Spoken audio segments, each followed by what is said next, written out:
ప్రభుత్వం వక్ఫ్ చట్ట సవరణకు లోక్సభలో కొత్త బిల్లును ప్రవేశపెట్టడం ప్రస్తుతం అధికార విపక్షాల మధ్య తీవ్ర మాటల యుద్ధం జరుగుతోంది.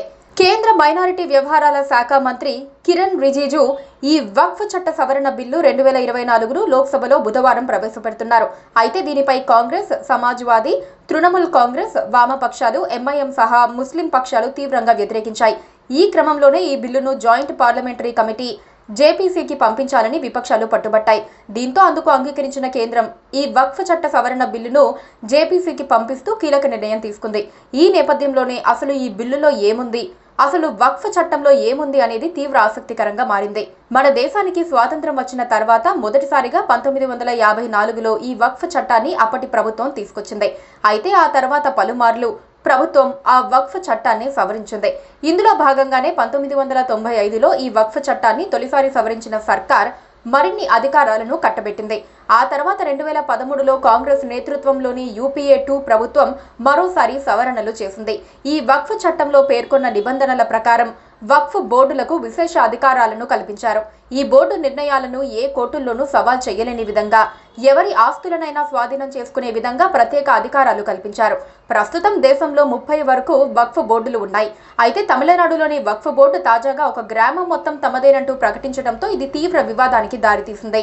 ఇండియన్ ఆర్మీ, ఇండియన్ రైల్వేల తర్వాత మన దేశంలో అతి ఎక్కువగా భూములు వక్ఫ్ బోర్డుకు ఉన్నాయని కేంద్రం చెప్పింది. ఈ నేపథ్యంలోనే వక్ఫ్ బోర్డుకు విస్తృత అధికారాలను గత ప్రభుత్వాలు కట్టబెట్టాయని, ఈ వక్ఫ్ బోర్డు ఆస్తులు 2009 తర్వాత రెట్టింపయ్యాయని ముసాయిదా బిల్లులో కేంద్ర ప్రభుత్వం పేర్కొంది. దేశంలో ఇతర మతాలకు చెందిన మఠాలకు, అఖారా, ట్రస్టులు, సొసైటీలకు లేని అపరిమిత అధికారాలను, స్వతంత్ర హోదాను వక్ఫ్ బోర్డులకు కట్టబెట్టారని కేంద్రం ప్రతిపాదిత బిల్లులో వివరించింది. వక్ఫ్ బోర్డు సవరణ బిల్లును పార్లమెంటు ఆమోదింపజేసి అమల్లోకి తీసుకురావాలని కేంద్ర ప్రభుత్వం భావిస్తోంది. తాజా సవరణల ద్వారా వక్ఫ్ ఆస్తులపై కేంద్ర, రాష్ట్ర బోర్డులకు ఉన్న అధికారాలను కట్టడి చేయటం వల్ల వక్ఫ్ బోర్డుల నిర్వహణలో మరింత పారదర్శకత వస్తుందని నరేంద్ర మోదీ సర్కార్ భావిస్తోంది. సెంట్రల్, స్టేట్ వక్ఫ్ బోర్డుల్లో తప్పనిసరిగా మహిళలకు ప్రాతినిధ్యం కల్పించాలని కూడా ఈ బిల్లులో కేంద్రం పేర్కొంది.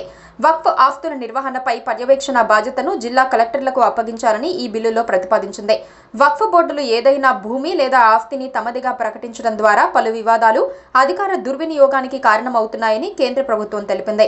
బిల్లు చట్టరూపం దాల్చితే వక్ఫ్ బోర్డులు ముందులాగా ఏ ఆస్తిని స్వచ్ఛందంగా తమ ఆస్తిగా ప్రకటించుకోలేవు.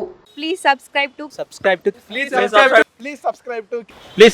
KTV Telugu. KTV Telugu. KTV Telugu channel.